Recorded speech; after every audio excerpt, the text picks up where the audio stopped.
One more June 23rd has passed in our lives. A day that remains one of the darkest in aviation history. A day when terrorists bypassed aviation security. A day when 329 innocent passengers lost their lives in the Atlantic Ocean. A tragedy that changed aviation security forever. It transformed the way airports screen passengers and baggage, and reminded the world that security is the final barrier between ordinary people and extraordinary acts of violence. This video is dedicated to the thousands of aviation security professionals who work every single day to keep our skies safe. Most passengers never see their hard work. Many never know the challenges they face. Yet their vigilance protects millions of lives every single year. Because behind every secure flight is someone making sure another June 23rd never happens again.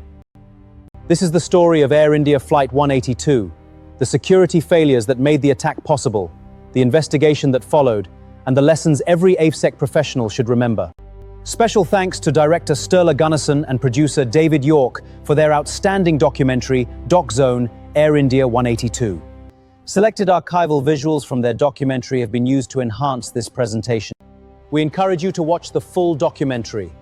The link is in the video description. Let's begin. June 23rd, 1985. A calm summer morning over the Atlantic Ocean. Nearly 200 miles off the coast of Ireland, a Boeing 747 is cruising at 31,000 feet. Everything appears normal. Passengers are sleeping. Flight attendants continue their duties. The crew prepares for the next routine handoff. No one on board knows it yet, but within minutes, they will become part of one of the deadliest acts of aviation terrorism in history. Air India Flight 182 is nearing Irish airspace. The aircraft has crossed thousands of miles without incident. Inside the cockpit, everything looks routine. Then, air traffic controllers at Shannon call the flight. No response. They try again. Silence. A third call follows. Still nothing. At first, it seems like a communication problem, but it isn't. Something far more devastating has already happened. Without warning, Flight 182 disappears from radar. No distress call, no emergency declaration, no indication that anything is wrong. One moment the aircraft is there, the next, it is gone. On board are 329 people. To understand why Flight 182 was targeted, investigators must travel back several years. Back to India. Back to a period of deep political and religious tension.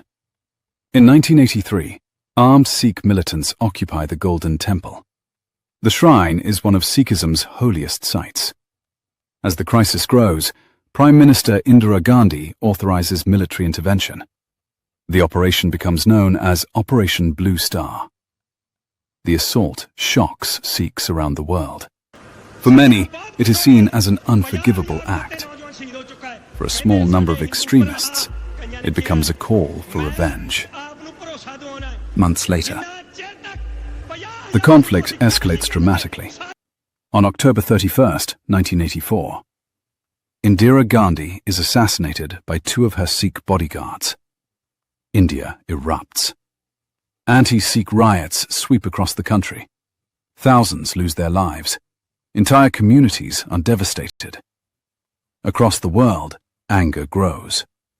And within extremist circles, plans begin to take shape. Canada becomes a focal point, home to one of the largest Sikh populations outside India. It is here that members of the extremist group Baba Khalsa begin preparing a response. Their target is carefully chosen. Not a government building, not a military installation.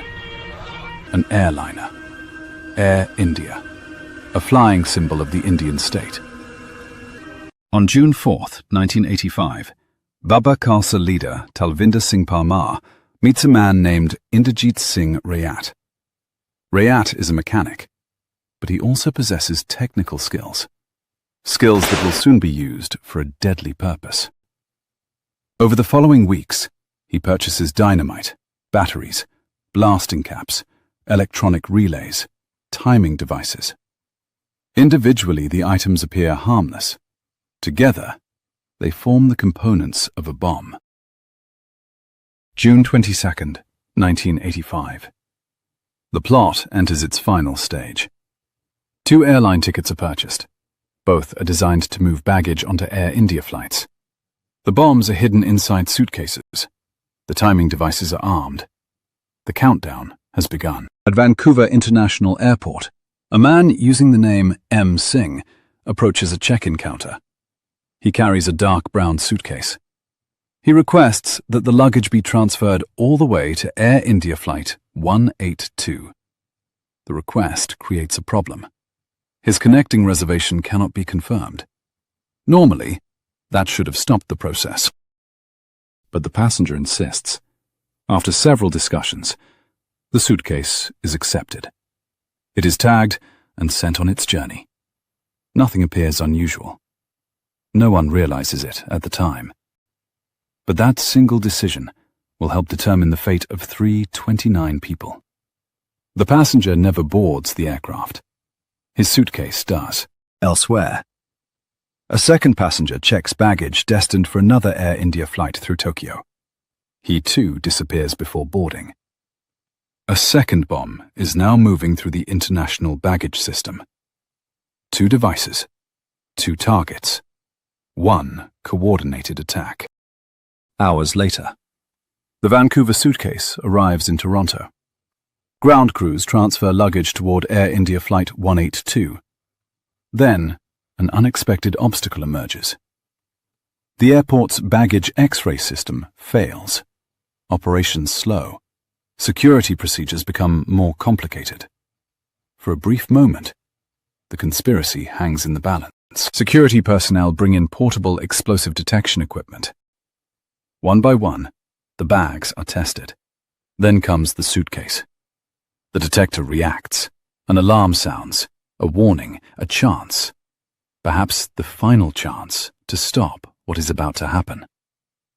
But the signal appears weak. Investigators later believe it may have been dismissed as a false indication. The bag is cleared and loaded onto the aircraft. Passengers begin boarding. Children carry toys and books. Parents settle into their seats. Some travelers are returning home. Others are beginning vacations. Flight attendants welcome passengers aboard. Beneath their feet, hidden deep within the cargo hold, a bomb quietly counts down the minutes. At 8:15 p.m., the Boeing 747 Emperor Kanishka departs Toronto. The aircraft climbs into the night sky. Its route will carry it to Montreal, then across the Atlantic, then onward to India. On board are 329 souls. Most expect to arrive safely the following day. None know their journey is already doomed. As Flight 182 heads eastward, the second bomb approaches its own deadline. At Narita Airport in Japan, ground crews unload baggage. The device is only moments away from detonation. At 6:19 a.m., the bomb explodes. The blast tears through baggage facilities at Narita.